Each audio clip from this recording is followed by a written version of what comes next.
কিছুক্ষণ নীরবতা, তারপর গভীর দীর্ঘশ্বাস।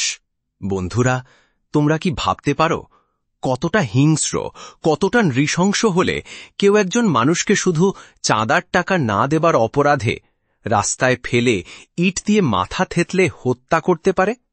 না, এটা শুধু খুন না, এটা এক ধরনের পৈশাচিক উল্লাস। মনে করো তো, একজন মানুষ প্রাণপণ বাঁচার আকুতি জানাচ্ছে, আর কিছু নরপিশাচ তার উপর ইট ছুটছে, পাথর মারছে। শেষ পর্যন্ত তার নিথর রক্তাক্ত দেহের উপর দাঁড়িয়ে তারা হাসছে, নাচছে। হ্যাঁ বন্ধুরা, এটা বাস্তব। ঢাকার চক বাজারে সোহাগ নামের এক তরুণের জীবনে ঘটে গেছে এই বিভীষিকা।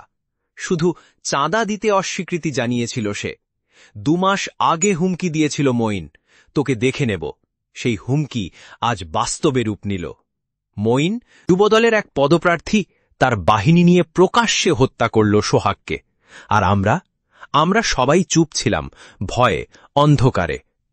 আজ আমি তোমাদের কাছে শুধু এই প্রশ্ন করতে চাই, আর কত মানুষ রক্তাক্ত রাস্তায় লুটিয়ে পড়বে? আর কত হিংসতা আমরা সহ্য করব? বন্ধুরা, সময় এসেছে প্রতিবাদ করার, সময় এসেছে অন্যায়ের বিরুদ্ধে দাঁড়ানোর। না হলে কাল হয়তো এই সোহাগের জায়গায় দাঁড়াবে আমাদেরই কেউ, অথবা আমরা নিজেই। কিছুক্ষণ নীরবতা। সোহাগের আত্মার প্রতি শান্তি কামনা করি, আর তার হত্যাকারীদের জন্য চাই দৃষ্টান্তমূলক শাস্তি।